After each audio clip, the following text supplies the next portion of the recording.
Bueno, hemos tenido un corte de internet.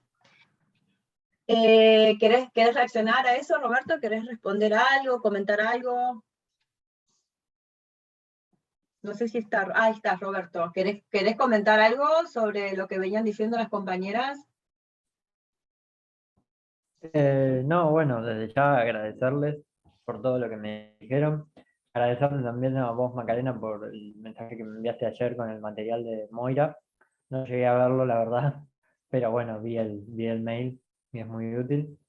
Y bueno, me parece interesantísimo todo lo que mencionó Luz en el primer comentario. Me parece que varias de las cosas que dijo se pueden seguir conversando.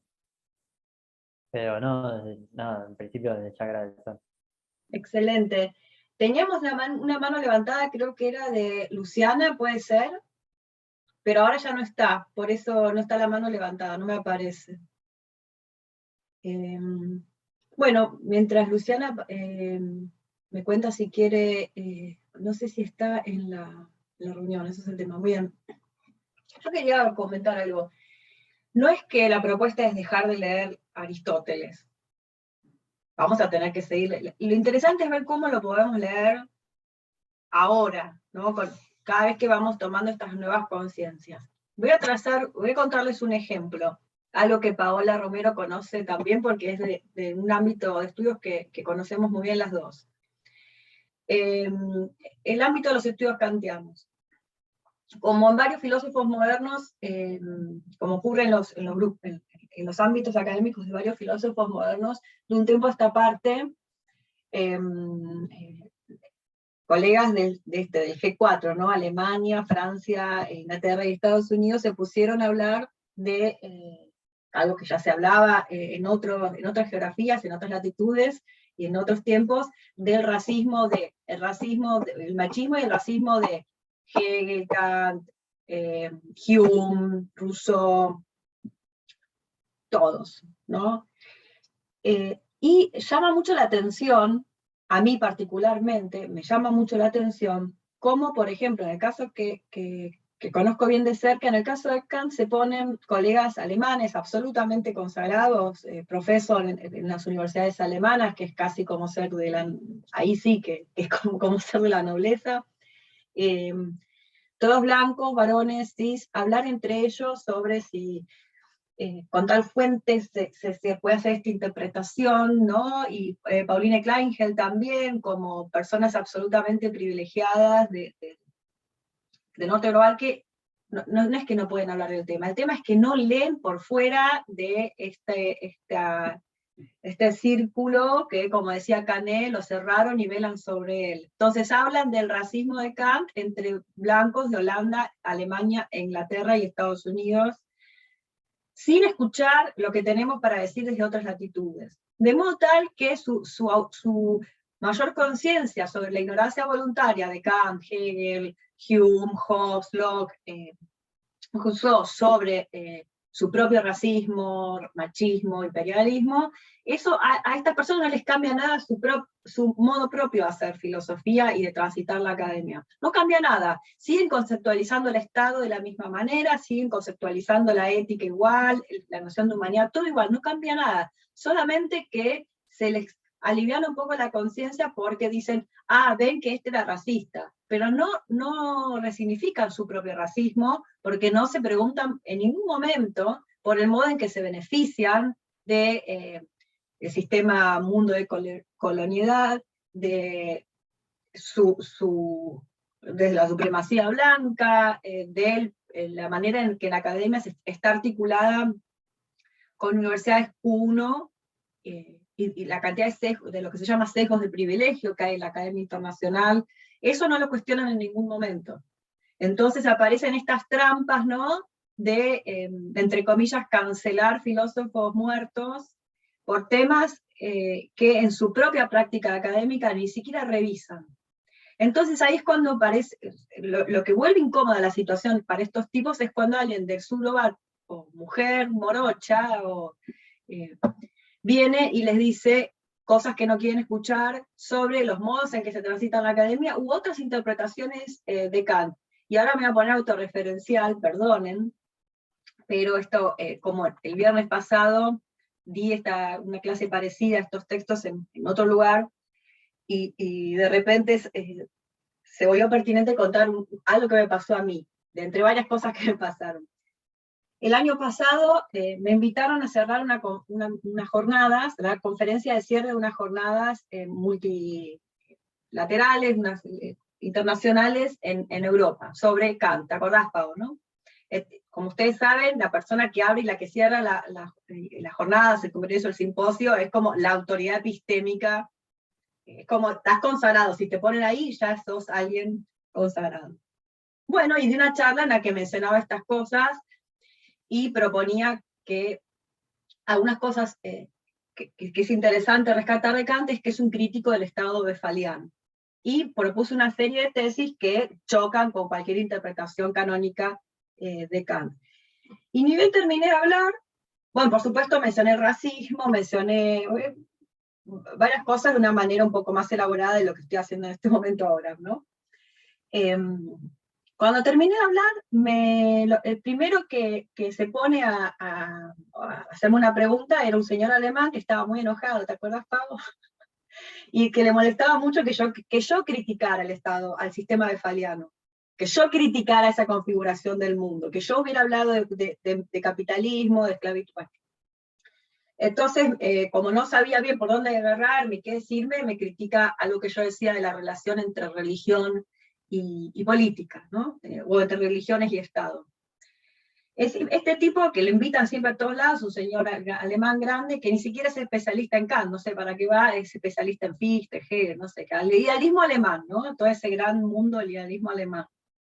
Y yo le respondí citándole a Kant y diciéndole, mira, esto es lo que dice Kant, si a vos no te gusta, podés leer otro autor. Pero después me di cuenta, ¿no? Le acabo de decir yo, una sudaca, mujer, a un alemán, le dije, ¿qué dice Kant? Y eso me pareció como una pequeña victoria. Después saltaron un montón de colegas, de mujeres, amigas mías de varios países, a defenderme, ¿no? ¿Te acordás? Paola lo que hizo a Lisi, que me dio más letra. Pero en ese momento yo me sentí muy bien. Seguramente había un montón de gente en ese momento que estaba diciendo, ¿quién es esta impertinente, ¿no? Con lo que quiero decir, no es que hay que tirar toda la basura, ¿sí? Hay que ver qué hacemos ahora que tenemos esta posta, ¿no? Ya sabemos todo esto, ¿cómo cambiamos las cosas? ¿Dejamos de leer Aristóteles, Platón, Descartes, Hume, Locke, o los leemos iluminando esas lecturas con nuestros propios problemas, nuestras propias inquietudes? Que eso es más que un mero comentario, no es hacer una glosa a lo que dijo un tipo, es escribir la historia de la filosofía desde nuestro lugar situado en lo que a nosotros y a nosotras nos interpela. Eso me parece que hay que hacerlo. Y si pensamos en la carrera, fíjense, cuando se dan estos autores, ¿no? En todas las materias en las que se dé Kant, si ponen bibliografía secundaria, es de alguien que escribió en castellano en América Latina, con una interpretación desde una situación con una intención emancipatoria, o te ponen un paper de un alemán o de un yanqui, que eso es lo que podemos detectar. Si yo doy Locke, ¿qué voy a dar? ¿Bobbio? ¿O voy a dar un libro de una colega argentina que escribió un libro excelente sobre Locke? Yo voy a dar el libro de la colega argentina que escribió un libro excelente sobre Locke.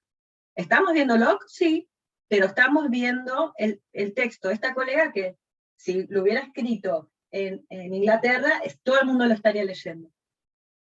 Entonces esas pequeñas cosas las podemos hacer. Es más difícil porque, bueno, si uno es vago no va a ir a buscar la bibliografía que no conoce, ¿no? Pero hacer el esfuerzo de, bueno, a ver qué dicen los docentes de mi propio departamento sobre un tema. ¿Qué dicen los docentes de la Universidad de La Plata, la Universidad de Quilmes, de las universidades colombianas, mexicanas? Ese trabajo hay que hacerlo, y no se hace mucho. Fíjense de nuevo, la bibliografía complementaria de apoyo en los diferentes programas de Quant. Un tiempo esta parte que se empezó a hacer. Pero seguir dando los viejos manuales de carcamanes que nunca nos van a leer a nosotros, no le interesamos, y miran todo con una perspectiva absolutamente imperialista, eso ya se puede dejar de hacer, porque tenemos, también por decisiones políticas de afianzar el CONICET, de afianzar la carrera de investigación en la Argentina, tenemos cada vez más producción intelectual académica, y hay que aprovecharla. Si no, las cosas que se producen en Argentina, ¿quién las lee? ¿Para qué se usan? Dar los textos de colegas en la facultad, me parece que además les muestra a las estudiantes, los estudiantes, que sí existe la filosofía producida en Argentina. ¿Sí? Yo cuando cursé pensaba que filosofía era algo que se hacía en Europa. No lo pensaba, ¿no? Pero era lo que te transmitían. No sabía que tenía compatriotas que también escribían textos que los leían en otros países. Entonces me parece que es hora de empezar a leernos entre nosotros, significa eso también. Ojo que tu colega acá, decir, ojo que tu colega que tenés en el aula al lado dando clase, es una autoridad en tal tema, y lo saben solamente las personas de ese tema. ¿Por qué no lo sabe todo el mundo? ¿Por qué no defendemos nuestra producción de esa manera, no? Acá pone, ahora les doy para que ustedes comenten, levanten las manitos, así no se desordena el orden, porque a mí me aparecen todas en orden de llegada, y les doy la palabra.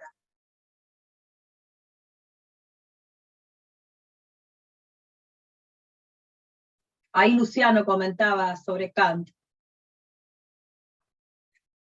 Bueno, el caso de Torretti es chileno, pero es un texto viejísimo, ¿no? Se produjeron muchas cosas interesantes sobre Kant en lengua española. Y ¿por qué no se ven?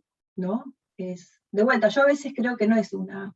No, por supuesto que esto no es una decisión, ¿no? Absolutamente consciente, es una ignorancia voluntaria.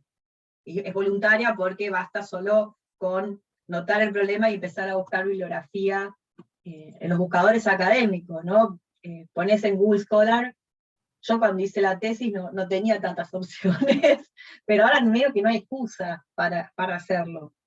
Y además, con los buscadores, aparece todo lo que escribió una persona, en los buscadores académicos pones una persona y te aparece todo lo que escribió, que está en internet. Me parece que cada vez es más fácil. ¿Cuál fue tu tesis? Mi tesis es una tesis sobre la relación entre ética y derecho, y me centré en la doctrina del derecho de Kant, que es un texto de 1797. Y hice una interpretación a contrapelo de todas las interpretaciones. Gracias. Sistemática, digamos. Y bien, Angela Davis también hizo su tesis sobre la filosofía política de Kant. Sí, Pau. No sabía lo de Angela Davis, qué interesante. Esta, de verdad que es una reflexión muy como rudimentaria porque no la he desarrollado, pero leyendo el texto de Moira me gustó mucho y lo acabo de googlear a un argentino que se llama Skolnik, ¿no? Y es interesante, por cierto, que en Wikipedia dice, se caracteriza por un estilo ensayístico, porque aquí está la cuestión del género, ¿no? Que también está como detrás de estos debates, estilo ensayístico no académico, que tú, wow, sí, yo eso lo leo y digo, qué bien, porque estoy en el contexto de este curso, pero yo creo que podría bien ser peyorativo. Moira lo cita para hacer una distinción entre ver a la historia de la filosofía como mapa y verla como mundo, como realidad objetiva. Y me puse a pensar y dije, ¿qué hay detrás de esto, no? Y pensando en Kant, yo creo que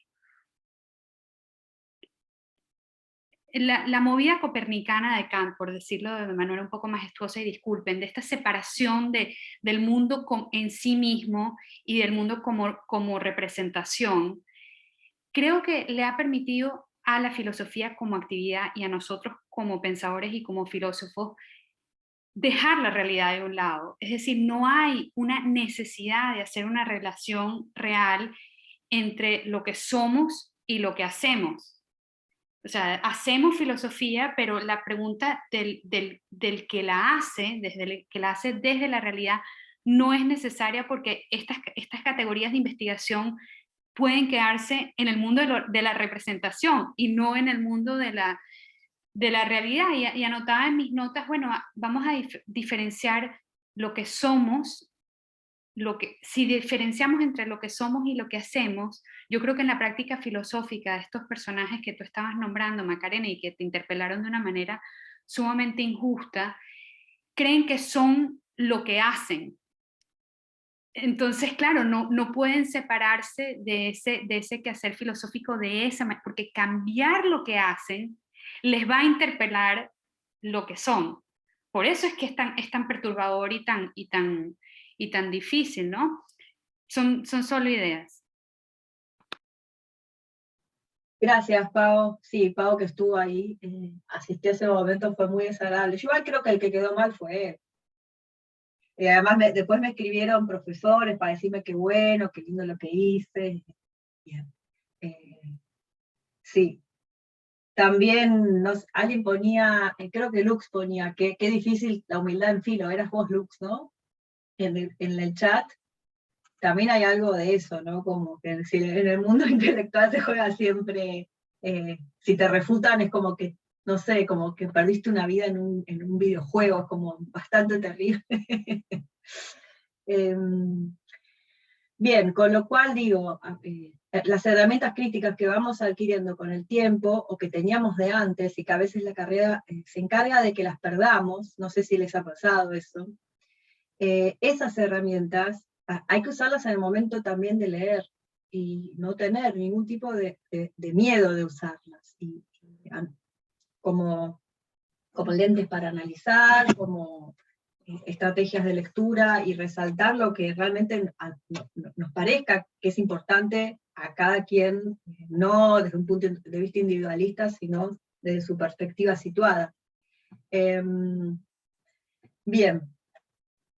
¿Quieren alguien más comentar sobre este texto, o Roberto va a agregar algo más?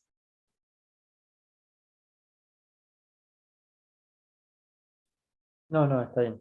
Yo no tengo más nada que agregar. Bien. Bueno, muchas gracias por la exposición, y a todas las intervenciones también. Si les parece, pasamos al texto de Luciana y Valeria. ¿Sí? También les decía el otro día que quedaba uno de estos textos en otro lugar, y bueno, nos pusimos a hablar como en esta situación de ahora, y también comentaba qué placer dar en una carrera de filosofía textos que escribieron personas brillantes que además son mis amigas, y para mí qué buen momento, que parece endogámico, pero que en realidad es defender una posición, ¿no? El texto de Luciana y de Valeria, ¿lo leyeron? Si lo leyeron habrán visto que es un texto muy combativo y muy riguroso, como que argumenta paso por paso, tiene una pars destruens y tiene una pars construens y una propuesta. Voy a admitir. Y no sé si comparte esto, pero yo creo que hace muchas cosas interesantes este texto, pero una de las cosas interesantes que hace es mostrar de qué manera decisiones intelectuales, académicas, y de fijar canon y archivo, tienen una relación directa con el modo en que se plantean problemas políticos en nuestros contextos políticos actuales vigentes, y en las discusiones académicas y extraacadémicas acerca de ciertos conceptos políticos. Ellas arrancan diciendo, bueno, lo que está en juego acá es la relación entre la emancipación y el Estado. Si es posible una, o si no es posible una. Y dice, bueno, en América Latina tenemos dos grandes maneras de ver esto, una es sí y la otra es no. Una sí, el Estado puede ser motorizado para fines emancipatorios, igualitarios, de mayor justicia, y la otra no, el Estado en sí mismo es una estructura corrompida que no sirve para ninguno de estos proyectos. Y lo que ellas intentan hacer es mostrar cómo la respuesta por la positiva o por la negativa se asocian con una serie de decisiones acerca del archivo. Si volvemos al texto de Moira, Roberto explicaba muy bien cómo ella cuenta, reconstruye también esta visión acerca de la historiografía, que podemos aplicar, por supuesto, a las tradiciones intelectuales, como la tradición que armamos del presente hacia el pasado dice más de la identidad que queremos construir que de ese pasado. no hay que ser un genio para saber que las tradiciones son inventadas, ni hay que haber leído el libro de Hobsbawm, La invención de la tradición, para saber que las tradiciones son inventadas. Dicho esto, también es algo que en este mismo libro yo escribí, que es, sí, claro que son inventadas, pero también nos constituyen las tradiciones, por esto de que precisamente las usamos para definirnos y para proyectar una comunidad hacia el futuro con una identidad determinada. Entonces, ¿qué elijamos? ¿Qué elijamos entonces, que es nuestra genealogía intelectual, va a determinar también el modo en que abordamos intelectualmente los problemas políticos, que son los problemas que nos interesan en este seminario porque es de filosofía política, ¿no? Quizás esto mismo se puede aplicar a otros ámbitos del conocimiento filosófico. Yo me voy a acotar siempre a la filosofía política, no me quiero poner a hablar de cuestiones metafísicas que seguramente me superan ampliamente.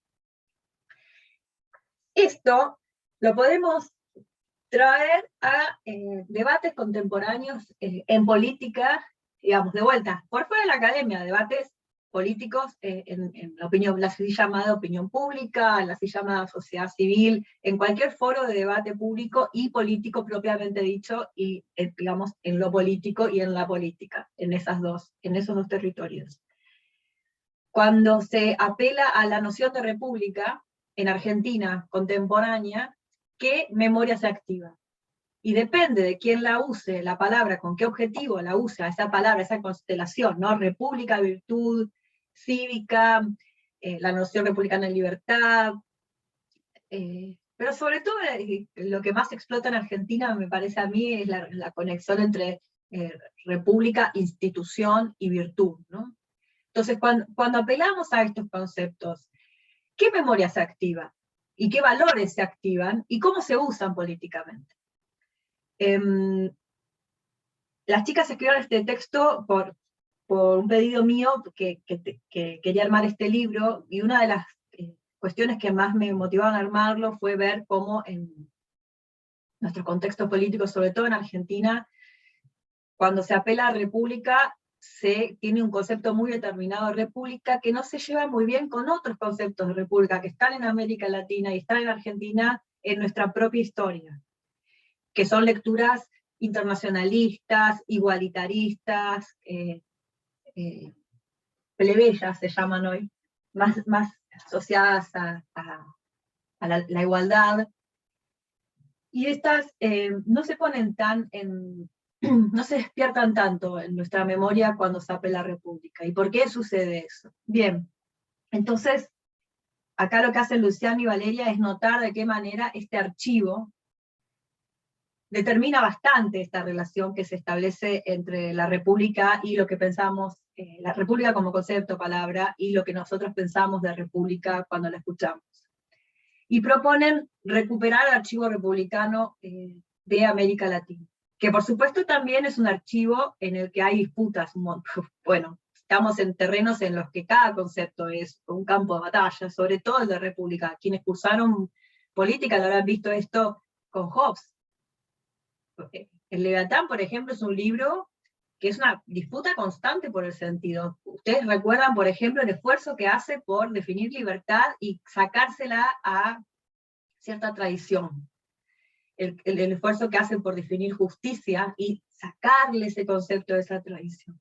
Con cualquier concepto político, sobre todo en conceptos tan evidentemente políticos como república, pueblo, institución, Estado, esto es mucho más evidente. Entonces, la apuesta de ellas es rastrear ese archivo, pero para encontrar un archivo republicano en América Latina, ellas notan un escollo, y el escollo es que tanto como ellas leen ciertos autores de la teoría decolonial, y bueno, el inconsciente, acá funciona bastante el inconsciente colonial, según ellas también, y las lecturas del norte global, lo que hacen es desagenciar las luchas republicanas de América Latina y el Caribe.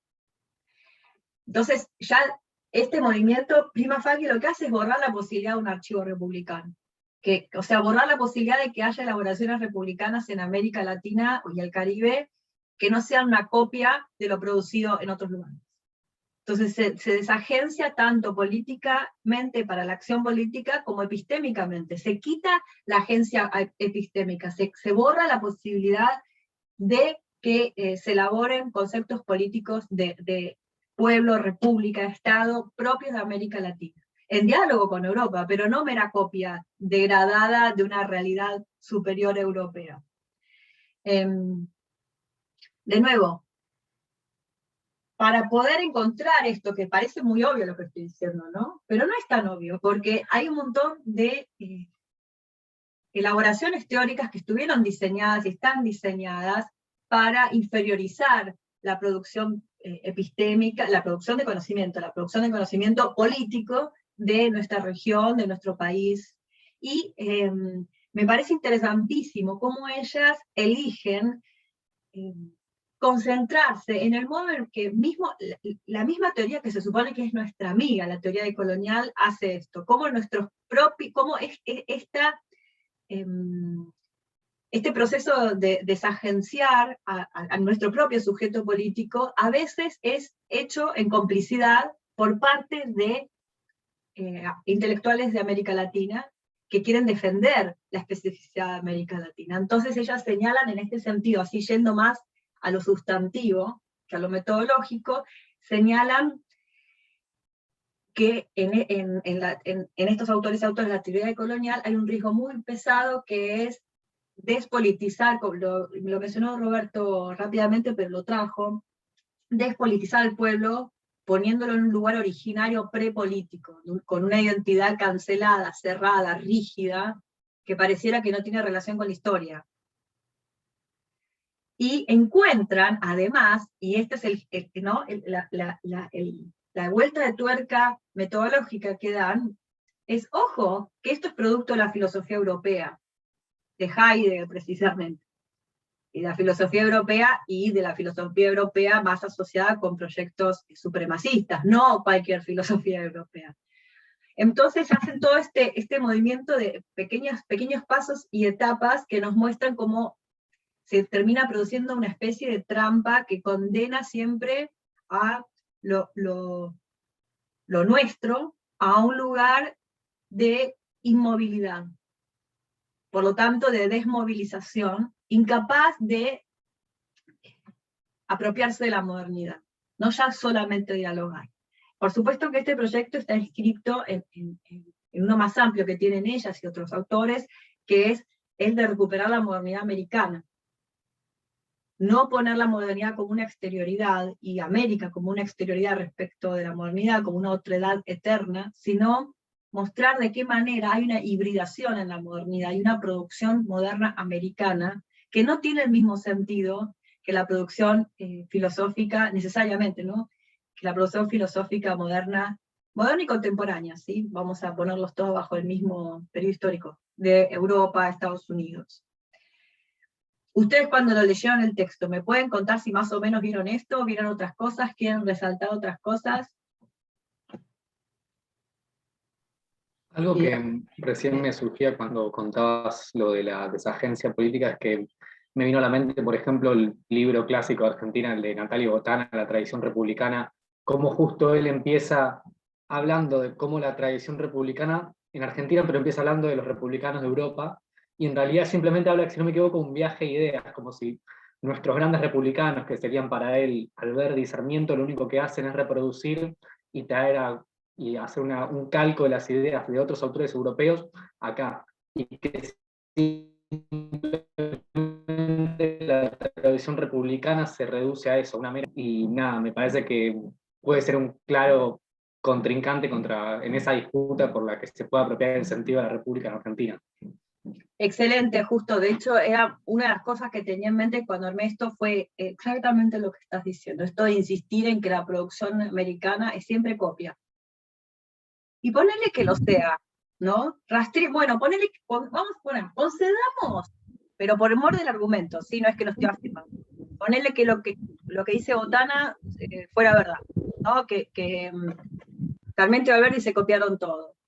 eso no significa que no haya otros autores y autoras en América Latina o en Argentina escribiendo una producción interesante sobre República, ¿no? Eso significa que hay solo dos que hicieron las cosas bastante mal. No que toda la producción intelectual argentina era copia, encima copia degradada, ¿no? Porque no es una copia como, ¿no?, la triple mímesis de Platón, una porquería, ¿sí? Entonces, esta idea de que no, en la periferia lo único que hacemos es repetir lo que se dice en el norte y tratar de adaptarlo. Sí, vale. No, lo que quería decir es que leyendo este texto también, bueno, en consonancia con lo que venías diciendo vos recién, me parece que lo que sucede incluso por parte de algunas teorías decoloniales es que justamente esencializan a lo que referimos cuando pensamos en lo decolonial, y eso también es problemático, porque, como decías vos recién, siempre va a haber algo que llegue, digamos, más que otras cosas, y hay algunas producciones que siempre van a quedar invisibilizadas. Y muchas veces también lo que pasa, por lo general, es que esas cosas que llegan, digamos, a ser discutidas o llegan, digamos, a ser canon, si se quiere, de colonial, pero llegan a ser canon, se presentan como representantes, un poco lo que veníamos hablando en las clases anteriores, ¿no? Como si representaran a comunidades de pensamiento que no están reflejadas o no están siendo, o sea, como si fuera la única manera de hacer teoría decolonial y no hubiese una multiplicidad de pensar lo decolonial, sobre todo teniendo en cuenta que no solo, digamos, se puede pensar en sentido regional, pero también se puede pensar, qué sé yo, al interior del país nuestro, para hablar de una cuestión como muy situada, cuántas maneras de pensar, cuántas cosmovisiones hay de lo político, sin ir más lejos en este país, por parte de las comunidades originarias, por ejemplo, que no se están teniendo en cuenta. Y siempre es como que quien se arroga la posibilidad de hablar de lo decolonial termina siendo una persona blanca que vive en Capital Federal. Entonces eso también es súper problemático, y este texto me hizo pensar mucho en eso también. Sí, muy de acuerdo. Y además, esto que resaltabas, ¿no? Otras maneras de pensar lo político, y que es difícil verlo si la operación intelectual constante es prepolitizar una comunidad. Es una engaña pichanga, porque cuando vos pones a una comunidad en lo prepolítico, le sacás la agencia política, entonces te convertís en un cuidador paternalista que tiene a su cargo cuidar esa comunidad y le estás incluso dando un destino de autenticidad y no de forjar su propio destino, ¿no? La dejás fuera de lo político, lo dejás ni siquiera es el margen de lo político, es como a cargo tuyo, a cargo y como objeto constante del cuidado y nunca sujeto de la historia. Esto, por eso es que en esta unidad yo metí a Susan Buchholz, por el modo en el que muestra, lo vamos a ver la vez que viene, así que no quiero adelantar mucho, pero el modo en el que muestra la hibridación de los discursos políticos y filosóficos en la modernidad, que se da por la acción política concreta de estos conjuntos considerados prepolitizados.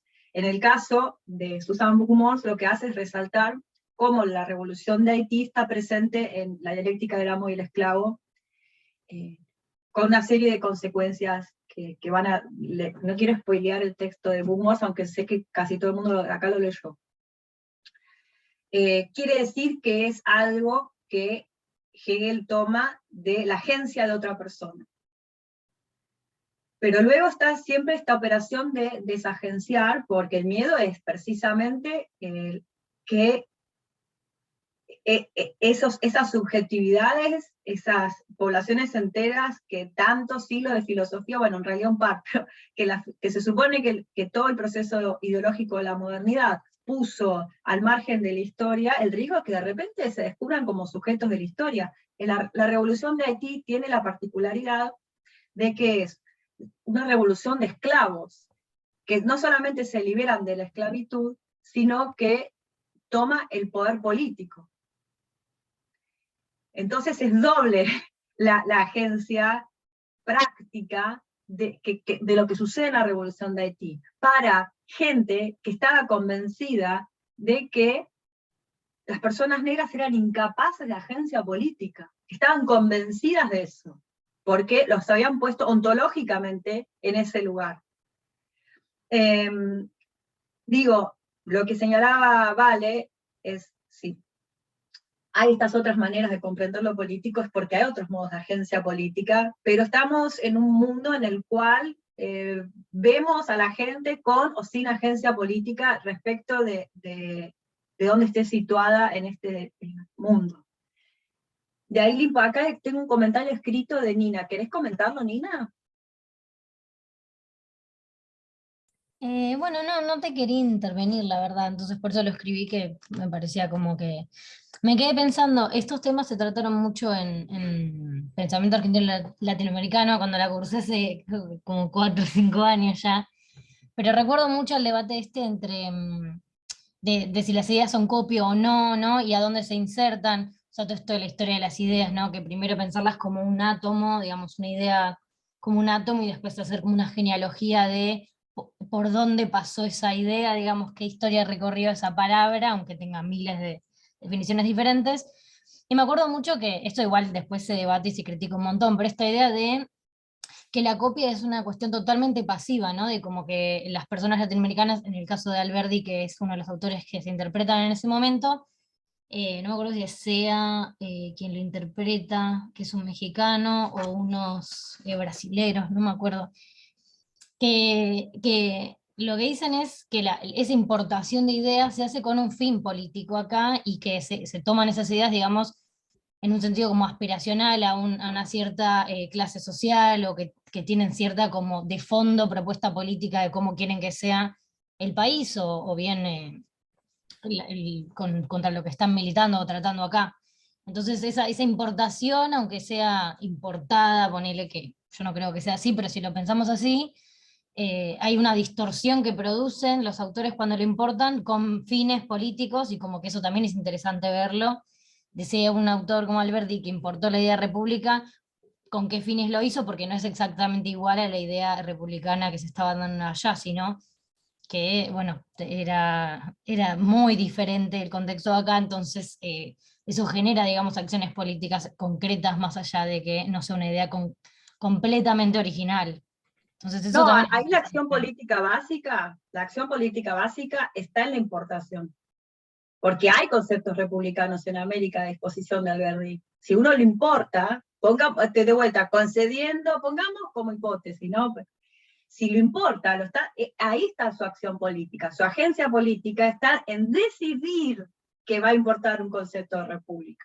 Sí, en formar acá una nación, una república con ideales republicanos europeos, obviamente, y no tener en cuenta un montón de... Claro, pero esos son razones. ideales republicanos de derecha, mover, perdón por el anacronismo, pero para hablar más rápido, no, el defecto de esas ideas no es que sean importadas en sí mismas, porque eso también estaría mal, pero necesitamos otros argumentos.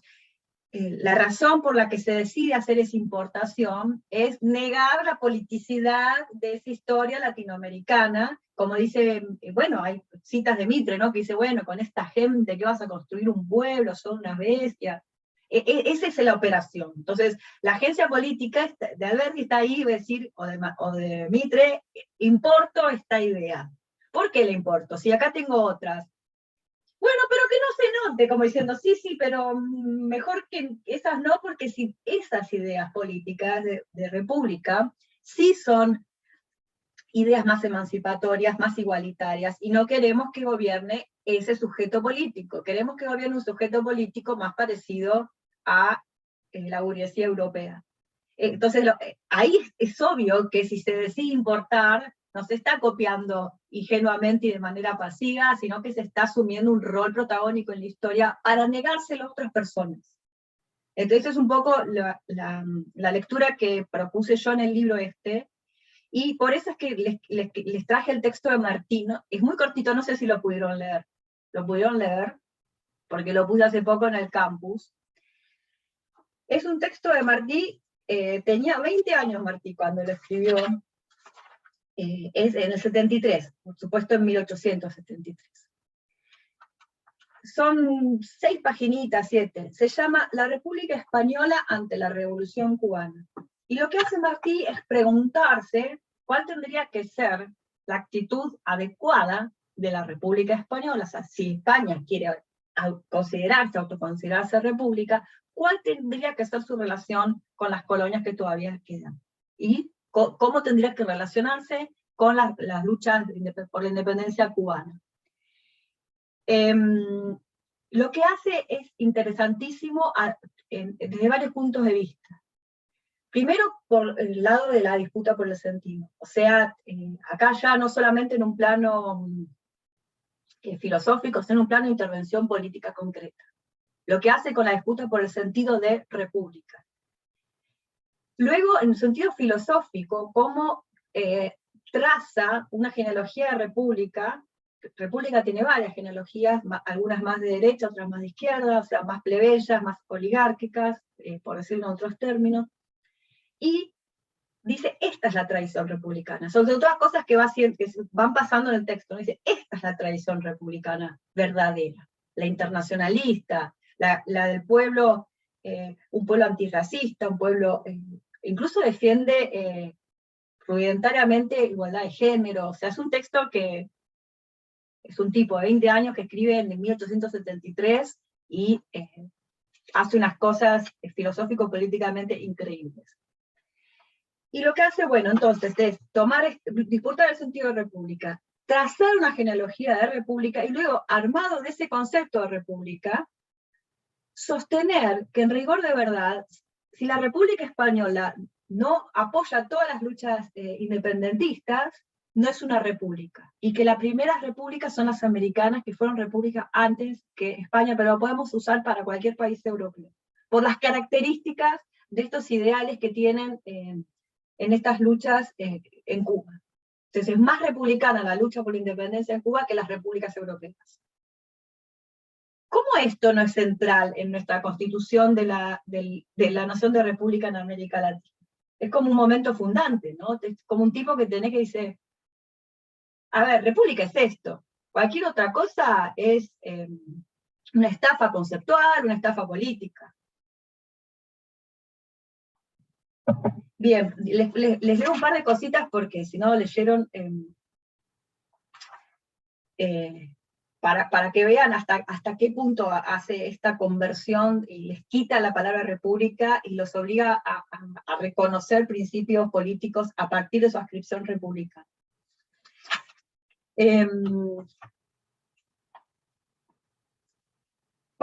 Una de las preguntas que pone, que son bien retóricas, pero que son principios conceptuales, son como tesis políticas, se pregunta, ¿cómo ha de haber republicano honrado que se atreva a negar para un pueblo derecho que él usó para sí? Esta es la base de la idea de que una concepción republicanista de lo político es antiimperialista.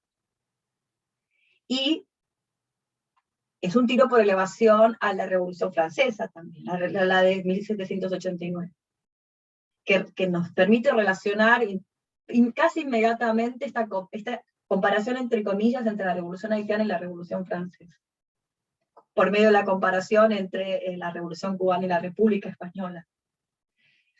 Entonces, si te llamas republicano, te obligás a tener una concepción antiimperialista de lo internacional. Luego,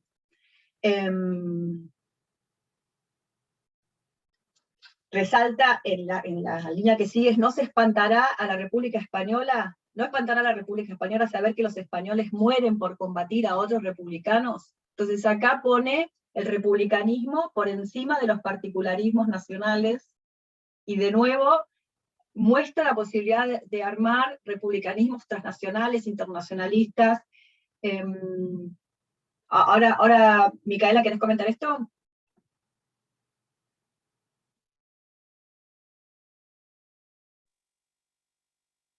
No, que Micaela escribió algo ahí, y también Juliana, de todo esto lo pueden comentar, ¿sí? Chicas, no, ningún problema. ¿Se me escucha? Porque genial. Bueno, lo que quería decir es que, bueno, yo leí el escrito de Nuestroamérica en un práctico y quedé muy fascinada con todo lo que decía, y son 6 carillas, no son nada, pero dice un montón de cosas para mí súper interesantes a nivel político, filosófico, y no se le presta atención, o por lo menos lo que yo creo la debida atención que debe tener, porque como usted decía, lo escribió hace muchísimo, no es una cosa de ahora, y ya hay un montón de cuestiones ahí que hoy se siguen repitiendo y no se prestan atención.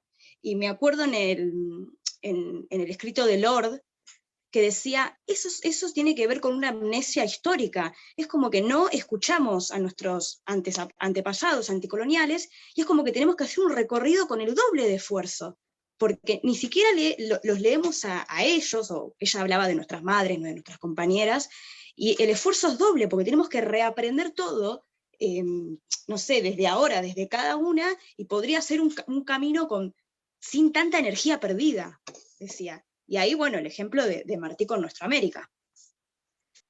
Excelente, Micaela. Y también no sé si estarán de acuerdo, esta tendencia a ver este tipo de textos como no son textos filosóficos, es historia de las ideas. No es un texto filosófico con el mismo nivel de filosofía que el Leviatán. Lo que pasa es que hay que dejar esa vagueza que nos acostumbró a entender unos textos y no entender otros de repente, y no ver esto como filosófico. Recuerdan que la clase con Lord, yo lo que hice es tratar de mostrar toda la filosofía que había ahí, desde la perspectiva de nuestra carrera incluso. Y acá lo mismo que dice Micaela respecto a ese texto, ¿no?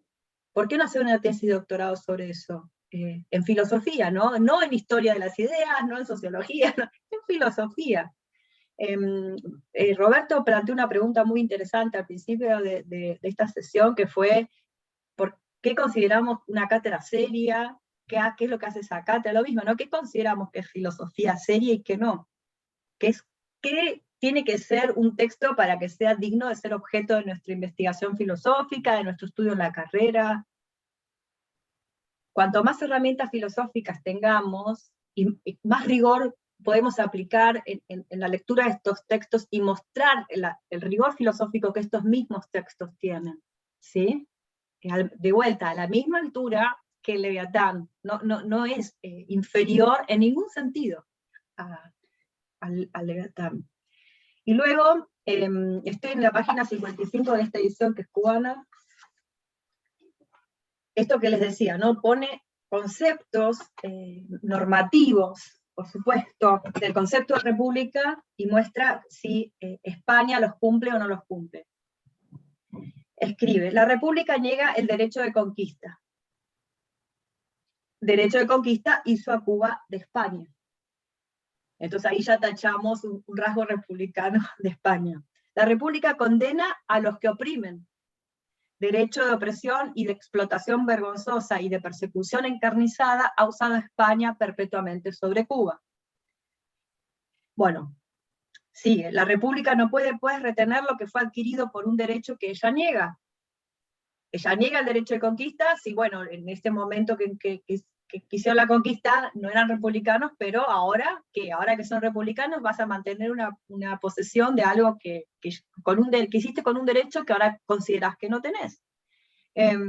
Y conservado por una serie de violaciones del derecho que anatemiza. La república se levanta en hombros del sufragio universal, de la voluntad unánime del pueblo. Y dice, y acá muestra la condición republicana de la lucha emancipatoria cubana, porque dice, y Cuba se levanta así, o sea, se levanta sobre la voluntad unánime del pueblo. Su plebiscito es su martirologio. Su sufragio es su revolución. Cuando expresa más firmemente un pueblo sus deseos que cuando se alzan armas para conseguirlos. Bien, y pregunta básicamente luego, ¿cómo ha de negarse a sí misma la república? Este es otro rasgo del republicanismo que aparece en otros momentos interesantes de la historia republicana, que para mí se ve muy bien en la Comuna de París, la idea de que todo republicanismo es esencialmente un internacionalismo, y que niega todo nacionalismo rancio, digamos. Por eso también puse el texto de Mariátegui sobre internacionalismo y nacionalismo.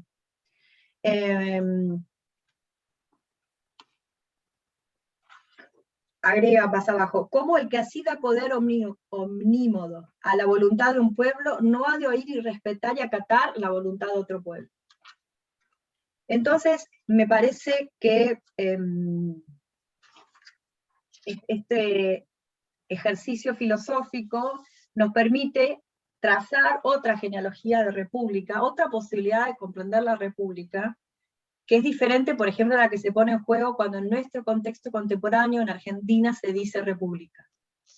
Y acá la filosofía política tiene una tarea para hacer, me parece, hoy en día, interesante, que es, por ejemplo, analizar, disputar sentido de república. Y acá, no importa si uno se pone a estudiar Cicerón, el concepto de república en Cicerón, o el concepto de democracia en Aristóteles, lo interesante es ver en qué andarivel político, con qué sentido de disputa lo estamos haciendo. Digo que, y acá viene la parte optimista, ¿no? Que la academia tiene algo para hacer acá, para estudiar, investigar, aunque sea hacer historia de la filosofía, pero bueno, la historia de la filosofía siempre es filosófica. Julieta, acá comenta algo, Julieta Agustina García, ¿querés comentarlo? Buenas, ¿se me escucha?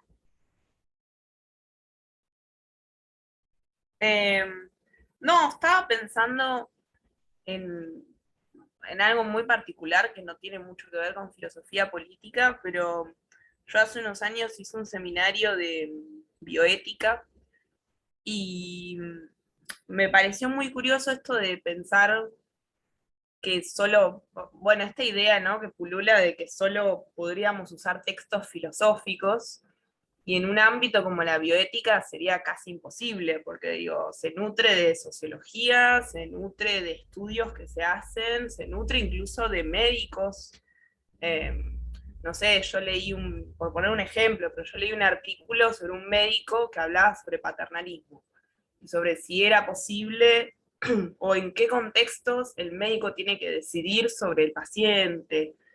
Entonces es como, me parece muy, muy restrictivo pensar que solo se hace filosofía si se usan ciertos textos que ya son considerados filosóficos, y que incluso si usamos textos que no son filosóficos, entonces no estamos haciendo filosofía. Eso, nada más. Sí, tal cual. Lo que resalto es que hay textos a los que se le niega el carácter filosófico para sacarle voz en filosofía. En filosofía política, bueno, al menos la que yo practico, trabajamos de manera interdisciplinaria. Yo un tiempo a esta parte leo más etnografía, o sea, antropólogas, que filósofos. Y en filosofía política, además, algunas personas tenemos la cuestión de que nos deslizamos entre la teoría política y la filosofía política. No estamos siempre dentro de la filosofía, y ahí es como muy lábil la línea. Pero sí, para hacer filosofía política, tu literatura no es solamente filosofía, y nos alimentamos. Yo me alimento mucho más de la etnografía por las reflexiones que hacen las personas que hacen etnografía, sobre todo. No por lo empírico, digamos, lo empírico entre comillas, ¿no? Sino por ese modo de ver, esa metodología y ese modo de acercarse a los problemas que tienen algunas etnógrafas y etnógrafos que en filosofía muchas veces se pierden, ¿no? Este análisis de lo no ideal y esta perspectiva no ideal. Pero sí, absolutamente pertinente tu intervención. Bien. Y hacia el final, del texto, resalta esto: ya es más republicana Cuba que España. Y de vuelta lo podemos trazar como otro de las tesis que están en el texto. Estas luchas emancipatorias son mucho más republicanas, aunque no existen las repúblicas todavía en esas luchas, porque todavía se están liberando del yugo colonial, que las repúblicas autodenominadas repúblicas, las pocas repúblicas existentes en Europa. Entonces, lo que termina haciendo el texto es apropiarse del republicanismo. Y mostrar cómo se construye y se inventa el republicanismo mucho más en América que en Europa. Y esta es una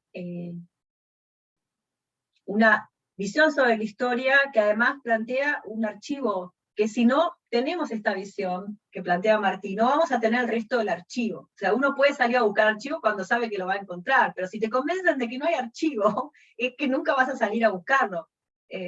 Por eso es como una trampa constante en la que vamos cayendo, incluso con la mejor de las voluntades, ¿no? Por ejemplo, como hablábamos antes de la idea esta de que es copia, lo que hacen a Verdi y Sarmiento. Entonces, claro, nos convencen de que todo es copia, sabemos que las copias son malas, entonces rechazamos todo, rechazamos cualquier concepto, tan solo porque pensamos que como se lo trabajó en nuestro contexto, es una mera reproducción sin ningún tipo de interés para nuestra propia realidad. Cuando en realidad lo podríamos leer como un diagnóstico de lo que está pasando con el poder en nuestra realidad. Lo que les contaba, lo que decía antes Alberti, en realidad ahí la decisión es, voy a importar en vez de buscar en mi archivo. Y esa decisión política habla de un mapa de poder muy determinado que se traza desde el pasado, al presente y al futuro. Con lo cual, creo que lo básico que estoy queriendo decir es que, de nuevo, acá hay que hacer una tarea intelectual importante, que tiene mucho de metodológica también, ¿no? Mucho de metodológica. Sí, Ivana. Hola, perdón, quería hacer algunos comentarios y preguntas. Con respecto, no sé por qué me surgía la idea de cómo funcionaría la comunicación filosófica si nos aislamos en los regionalismos. Quizás es una pregunta bastante políticamente incorrecta en el marco de este seminario, pero me surgía la pregunta esa de, quizás uno podría como hacer una relectura del canon como un lenguaje en común del cual partir, no como el único lenguaje, pero sí como quizás un lenguaje común, o siento que quizás nosotros lo estudiamos y lo vivimos de esa forma. Trayendo, por ejemplo, lo que hace Diana Pérez. A mí pude estar en una defensa de tesis que dirigía Penelas, y también hubo como un agradecimiento por parte de los directores de traer, ¿cómo se llama? Autores argentinos y incorporarlos, pero al mismo tiempo como el trabajo estaba basado en un autor estadounidense. Por un lado ese, por el otro lado traer quizás como, nada, bueno, es una respuesta importada también, pero el movimiento, o sea, el movimiento filosófico, la corriente filosófica del pragmatismo, que tiene esta particularidad de, por un lado, ser una disciplina o ser una corriente que es incluso, que digo, para muchos está ahí en el filo entre filosófico y no filosófico, y que lo que tiene interesante es proponer, plantearse en el momento en que uno está haciendo, además de otras cuestiones, o sea, hacer teoría desde donde uno está. Y tenía otro, no, bueno, y marcar esto que me parecía súper interesante lo que traías de Martí, que también un poco lo habíamos visto con el concepto, con la reelaboración del concepto de poder en Bell Hooks. Me parece que ese trabajo, que quizás quien teoriza esa necesidad es Miranda Fricker con lo de la injusticia hermenéutica. Me parece que son trabajos súper importantes y que hacen de todas estas críticas quizás el momento productivo, que como filósofos, nada, nos da un poquito de esperanza y de luz, que quizás partiendo de un canon en común o de un lenguaje en común podemos como reelaborar. Y último comentario, que era como, los escuchaba en el debate y no podía no pensar en las abuelas de Plaza de Mayo y en los juicios a las juntas, como realmente tipo, tenemos en este país, y también hay en Latinoamérica, pero digo particularmente en este país, un trabajo político que es completamente novedoso y sigue siendo único en el mundo, y reivindicar ese tipo de cosas. E incluso nada, después de lo que leíste de Martín, me pareció también interesante como poder quizás hacer algo parecido a lo que hace Martí con el concepto de República y Cuba, con los procesos que tuvimos nosotros en relación a los juicios de la Junta y las dictaduras, y quizás repensar algún tipo de concepto a partir de ese hito histórico que es único, la verdad, y súper importante. Eso. Excelente, Ivana, excelente. Y bueno, ahí tenés un tema de investigación, si querés, porque es varios, se me ocurren varios conceptos, de arriba a la cabeza, como dicen los yanquis, se me ocurre el concepto de justicia reparativa, cómo puede ser elaborado a partir de los juicios a las juntas, y sobre todo de la militancia de madres, ¿no? El activismo o la militancia, como lo quieran llamar, de madres, de abuelas.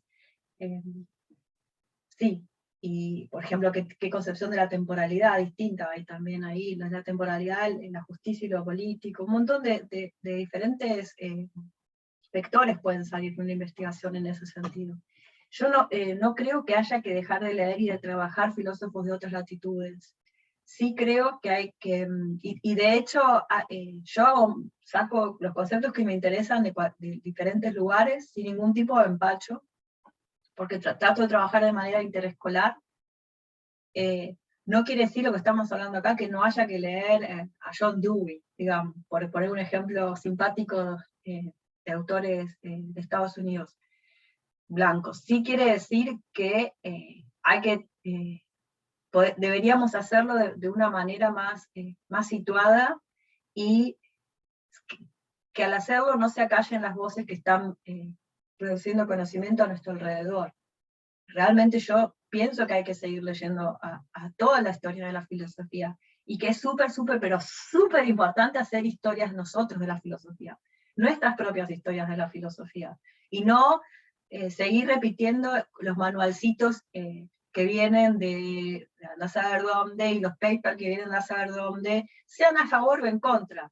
¿Por qué en vez de asumir que la crítica posmoderna francesa a una blanca, a un autor de la modernidad, es verdad? ¿Por qué no ir y tratar de ver si es verdad qué lectura crítica podemos hacer acá?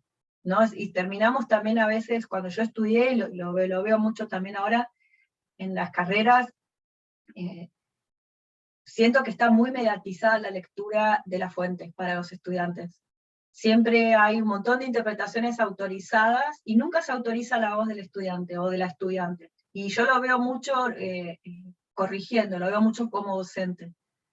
Se ponen tantos filtros entre los ojos del estudiante, como filtros, me refiero a autorizaciones epistémicas, que se empieza a tener miedo de tener una voz propia frente a la crítica de la razón pura, la fenomenología del espíritu, la metafísica de Aristóteles, el sofista de Platón, las meditaciones metafísicas, pongan el texto que quieran poner. Y a veces pareciera que esas lecturas se convierten en muletas y después no las pueden soltar, ¿no? Muletillas más que muletas. Entonces, de nuevo, no quiero decir que hay que dejar de leer, sino que tenemos la capacidad de hacerlo por nuestros propios medios, y me da la impresión de que hay todo un sistema que nos quiere convencer de que no tenemos voz propia, tanto como individuos haciendo filosofía como región. No sé si tienen esta sensación, que yo la tuve por muchísimos años respecto de mí misma, de que no puedo tener una voz propia. ¿Les pasa a ustedes? Sí, por supuesto. Sí, obviamente. Me pasó a mí en una clase de problemas de filosofía antigua, y quise proponer una lectura sobre un texto, y la profesora me dijo, no, pero no es así como nosotros lo interpretamos. Me cortó ahí. Y entonces me sentí muy mal. Y no quería volver a la clase, pero bueno, ya tenía que aprobar la materia. Esto que pasó, Luciano, nos pasa... ¿Qué te dijo que no entendí, perdón? Me dijo, no es así como lo interpretamos. Ah. Y me cortó ahí y no pude seguir hablando. Sí, eso que le pasa a Luciano, le pasó a Luciano, nos pasa todo el tiempo, una vez terminada la carrera, en la profesión de investigación, digamos, más tradicional. Vas a un congreso desde América Latina y no vas a ser inmediatamente una voz autorizada, siempre tenés que repetir y armar debates que te son absolutamente ajenos respecto de tus intereses, del interés por el que estás trabajando, un autor determinado. Y lo loco del asunto es que te terminás convenciendo de que sos incapaz de tener una voz. Por eso digo que tiene esta sensación que ustedes pueden tener, también me parece que es algo que sentimos muchas veces mucho más las personas que no somos varones heterosexuales cis, blancos, que estos sujetos en particular, pero que también les pasa por nuestra ubicación geográfica, esta sensación no es un sentimiento individual, pasajero de vulnerabilidad, o sea, se inserta en todo un sistema de diferenciaciones, de opresiones, de injusticias, por el cual se intenta hacer que determinadas personas, determinadas regiones enteras del mundo, no tengamos agencia epistémica, y por lo tanto que no tengamos agencia política. O sea, esa sensación que vos sentiste en ese momento, tiene todo por detrás, tiene todo este sistema por detrás. Por eso es tan difícil sacársela de encima la sensación. Y hay gente que nunca lo puede hacer. Se puede salir de ese lugar, les juro que se puede salir, pero no es algo que lo haces de un día para el otro, ¿no? Porque necesitas gente que te apoye también, ver que otras personas lo pudieron hacer, si no seguís en la misma trampa.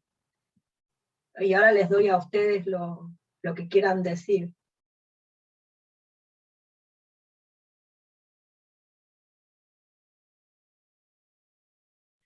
Perdón, para sumar dos anécdotas que me contaron profesores de Kripke viniendo a la Argentina y Michael Williams, dos personas que se sorprendieron por el nivel, o sea, vinieron acá y se sorprendieron por el nivel que había en Buenos Aires, y esas anécdotas son, nada, para los profesores las cuentan con mucho orgullo, pero por el otro lado es como, no, esto es horrible, ¿cómo te vas a sorprender? ¿Por qué te vas a sorprender de esto?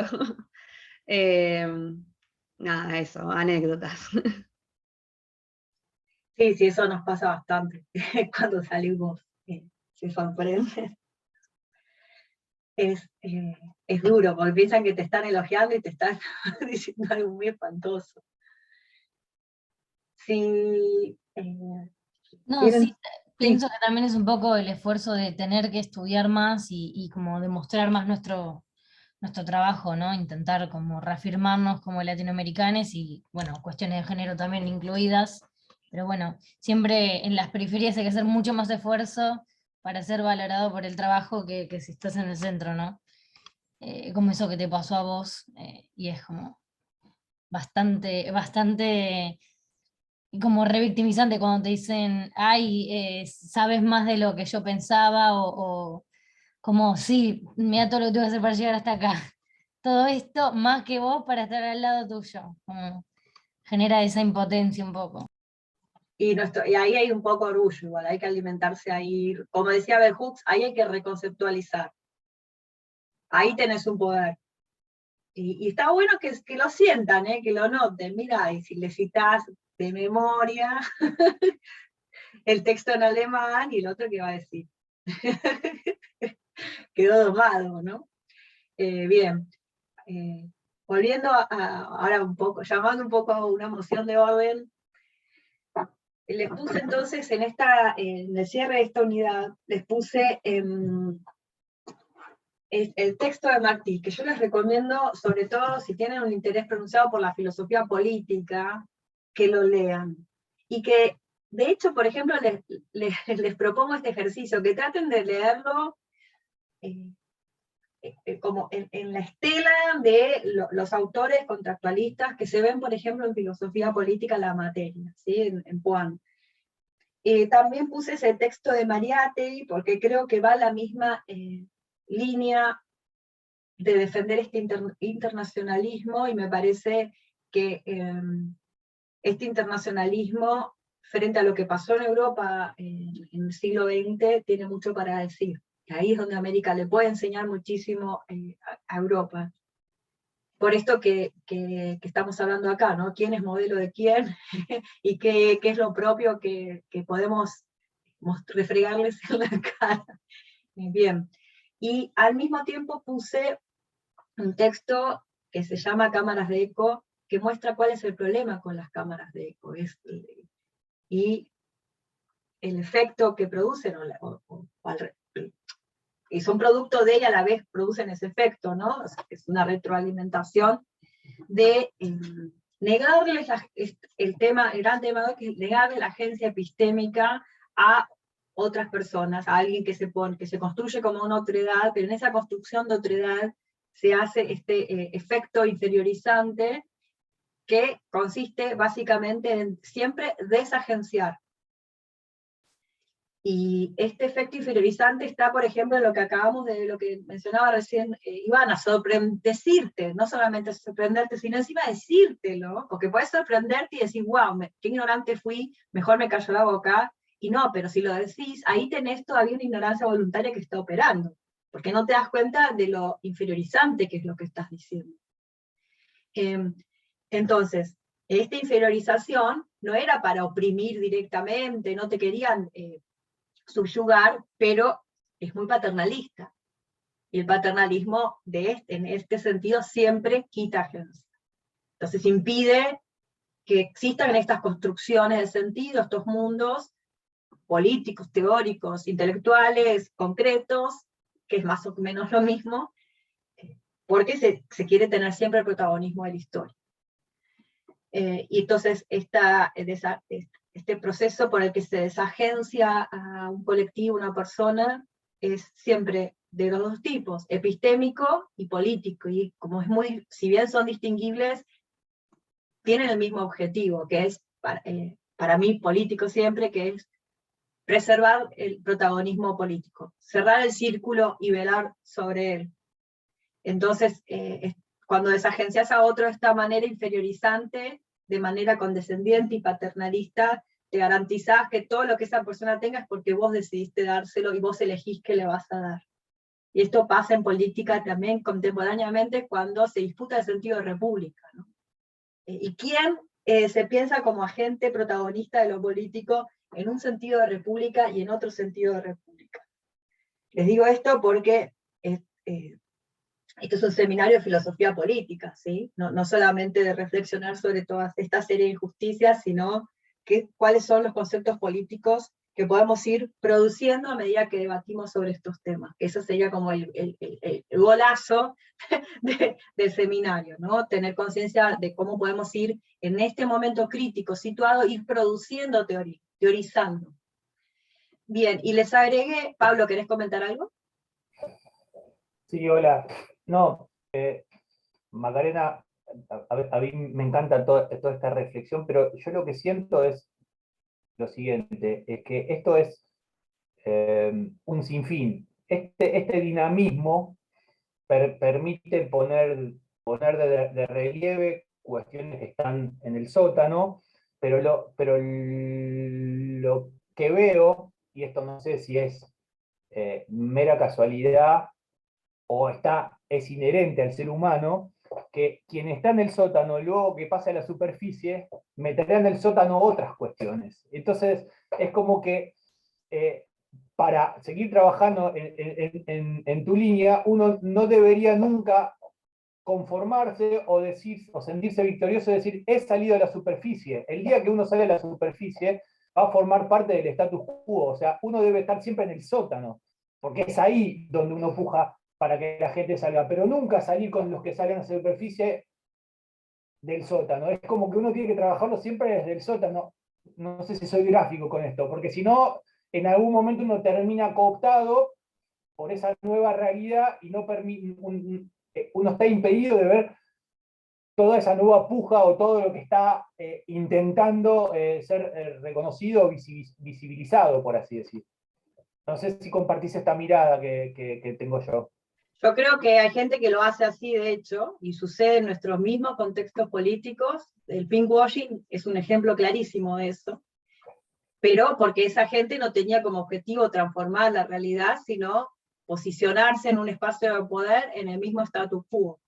Cuando alguien cobra un protagonismo con objetivos transformadores, le puede salir o no, pero el objetivo es reconfigurar esa realidad para que las relaciones de poder fluyan de otra manera o no existan. Pero siempre en esta perspectiva se concibe a la justicia y la injusticia en un estado de abierto, nunca se llega al estado de la justicia, porque cada vez que reconfiguras lo político, se reconfigura la ontología social y se reconfiguran las subjetividades, y siempre pueden surgir infinitamente, indefinidamente, subjetividades que empiecen a sufrir injusticia en esa configuración política en particular. Por lo tanto, hay que tener siempre conciencia de que lo político nunca se cierra, nunca se cancela y que no hay fin de la historia. Porque, exacto, la cooperación es su destino fatal. Siempre se va. Lo que pasa es que para esto tenemos que también sacarnos los anteojos de la historia lineal europea y la idea de que el protagonismo político es solamente meterse en un esquema prefijado y no modificarlo. Si tu objetivo es meterte en el poder y nada más, claro, sos parte del problema y no de la solución. Si tu objetivo es transformar ese esquema de poder, va a ser diferente. Te va a costar más y vas a tener castigos por parte de ese sistema de opresión. Ahora, si tu objetivo es tener un cargo en el Estado, donde antes la gente como vos no lo tenía, y no que el Estado no sea excluyente de subjetividades, claramente. Por lo tanto, pienso que tenés razón, y que lo que decís explica la realidad en un montón de aspectos, pero que eso es muy... Yo un poco iba desde la faz política a buenos intentos o malos intentos de revolucionario. A ver, la historia indica que termina sucediendo esto. O sea, pero yo lo sostuve desde la primera clase, cooptación de elites, o sea, está obvio, es obvio. Es como me parece que esto lo pensamos todos, ¿no? No, por eso lo interesante, digo, del seminario, de no quedarse con, bueno, di vuelta a la página, trufé, ahora nadie me va a dar vuelta a la página. No, es no, estar claro. abierto. Sí, sí. No, sobre todo, me parece que acá el punto de partida es primero reconocer los propios privilegios. Ya creo que lo estuvieron mencionando bastantes compañeros acá. Reconocer los propios privilegios y no hacer esto, no decir, bueno, de ahora en más no voy a, por ejemplo, como Blanca en Argentina, si yo dijera, yo no voy a ser siempre antirracista, nunca racista, pero no quiero renunciar a todos los beneficios que tengo de la supremacía racial en Argentina, y no hacer algo al respecto, no voy a cambiar nada, solamente voy a quedar yo como la buenita y voy a seguir teniendo más poder en vez de reconfigurar el poder. Y es difícil hacer esto porque hay que soltar un poco de protagonismo siempre. ¿Y quién quiere soltar protagonismo? Es muy complicada la situación, más cuando tenemos narrativas que nos subalternizan solamente para mostrarnos como personas que merecen más de lo que tienen, y luego no nos hacemos cargo de los privilegios que tenemos. Lo estoy diciendo muy crípticamente porque no quiero que se sienta como una crítica con nombre y apellido, pero yo sería muy necia si, por ejemplo, insistiera sobre los cupos de género de mujeres cis y varones cis, y no me importara en ningún momento las diferencias, cómo duelen y se sienten las diferencias de clase en la facultad. Entonces, si yo no lo soy, pero pongamos que yo fuera una mujer rica, y me importara solamente que no me discriminaran por mujer en la academia, pero me diera lo mismo que yo pude estudiar porque mis padres eran ricos y me pusieron un departamento y me mandaron a un colegio bilingüe, que no fue el caso en mi caso, ¿no? Pongamos. y no fuera consciente de que las personas que no tuvieron esos privilegios quizás tengan que trabajar 8 horas y viajar muy lejos para Puan, que no habían estudiado un idioma en la facultad, en la secundaria, esas personas a la hora de entrar en la academia tienen que hacer muchísimos más esfuerzos para aprender otro idioma, para tener mejor promedio, etc. Saber que el promedio es producto de una situación de clase también, no de inteligencia, no de cuánto estudiaste. Si yo me quedo solamente con mi género, voy a cometer más injusticias, porque voy a condenar a un montón de gente, mujeres y varones, a que su situación ni siquiera sea iluminada. Es bastante claro lo que estoy diciendo, va en el sentido que vos decías, no salgo del sótano para quedarme arriba y cerrar bien la puerta del sótano con llave para que no suba nadie más. Claro, por ahí lo difícil para todos los seres humanos es entendernos como iguales de verdad. Esto es complicado, porque a poco que uno tiene un privilegio, lo quiere sostener. A ver, todo el mundo quiere tener Mercedes-Benz, pero no todo el mundo lo tiene, y es por algo eso. Sería como esto, ¿no? Una cosa Yo no así. quiero tener un Mercedes-Benz. No, digo, como signo de un auto seguro, digamos, todo el mundo quiere tener el mejor vehículo para transportarse de la mejor manera si uno pudiese. Bueno, es que ahí estás universalizando una subjetividad determinada, ese también es un problema. Estás universalizando un tipo de racionalidad, de medios afines, etcétera. Bueno, los problemas, ves ahí como la teoría, otro de los puntos de este seminario, que no está explícito en el programa porque me dio cosita escribirlo así, que es que las teorías también son injustas. Las teorías mismas son injustas. ¿A qué voy con esto? Espera, que hay teorías, nosotros solemos sostener, el modo en que trabajo yo, los acercamientos no ideales a lo político, que después en otra clase lo voy a explicar mejor, pero yo creo que ya expliqué bastante de qué significa un tratamiento no ideal. Las teorías ideales en filosofía política lo que suelen sostener es que los problemas que hay en la realidad es porque la realidad todavía no llegó a ser como quieren que sea el ideal. Entonces, que los problemas es que todavía no somos todos iguales, como es el ideal, todavía no.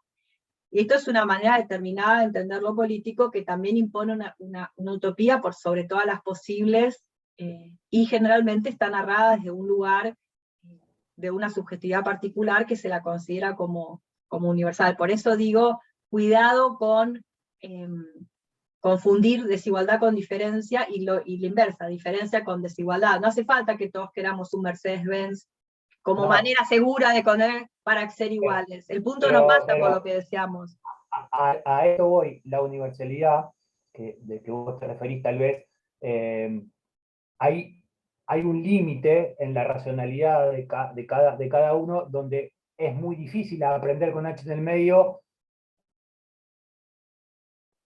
las distintas individualidades. Entonces hay como una tendencia a la universalidad, aunque uno no quiera. Este error que vos me marcás a mí es el mejor intento de que por ahí seamos todos iguales. Y tal vez estoy cometiendo un error. Lo que pasa es que yo